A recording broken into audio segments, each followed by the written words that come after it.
Was this year's 2021 Preakness Stakes the worst Preakness Stakes ever?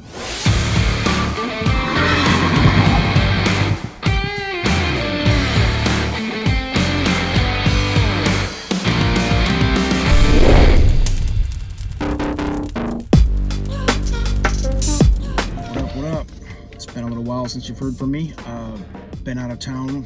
Had a little bit of a family matter that had to be taken care of out of town up in Michigan. A couple things have happened since then. Baffert officially suspended. Medina Spirit officially found to have the substance in his system. We went through this before, but my question today is, was this year's 2021 Preakness Stakes the worst Preakness Stakes ever? For a multitude of reasons. And I'm being maybe a little dramatic because I wasn't alive in 1907 or when the thing started. I don't care. Go ahead and correct me in the comments that, oh, there wasn't a Preakness in 1907. I don't care. Okay, how's that sound for you? So anyway, here's a few reasons why, at least in my lifetime, and I'm not young, at least in my lifetime, why it was the worst Preakness Stakes ever. Number one reason, the Baffert Medina Spirit, the shade surrounding that whole situation, the secondary test they were waiting on. There was speculation whether he was going to race at all, whether Bob was going to be there or not, blah, blah, blah. In any case, it put shade around the whole situation and took a lot of the excitement of the Preakness away right there, regardless of the outcome, which we all know now. But secondarily, and I've got 6 or 7 bullet points I'm going to say, and secondarily was also involving Baffert. I think that doesn't this put into question all of his horses? He had the top 2 betting choices in Concert Tour and Medina Spirit. Do we really feel like that's a clean program going anywhere with him? And shocker, news break this week, Charlatan pulled out of a race for whatever reason that was. Probably didn't want to be in the same boat with that horse. But in any case, all of the Baffert black cloud floating around above him, whatever you want to call it, it does put a huge dampening on the excitement for it.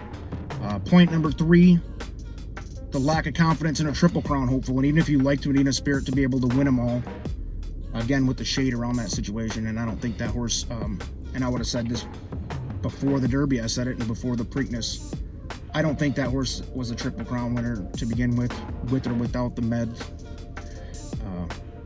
Next point of interest, the lack of star power in that field. I thought that it was, everybody said it was a pretty weak crop overall of horses, and I won't disagree with that, but I will say it was one of the most competitive and balanced fields down through like 10 horses to me on paper. The Preakness, not so much. I think you could limit it to 3 or 4 and maybe reach for Rombauer if I was smart, but didn't. Next point of interest was the unlikely winner, Rombauer. I can't remember what he went off at exactly, but it was 18-1 somewhere in there.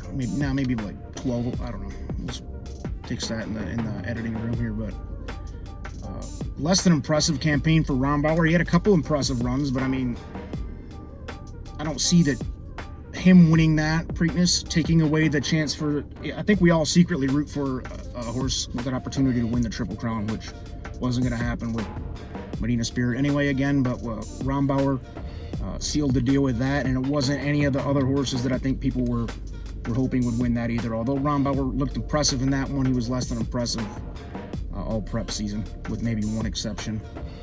And lastly, let's finish it off with Baffert, since that's been everybody's favorite conversation, and I'll just say that Concert Tour with another bust. I mean, that horse is not who we thought he was.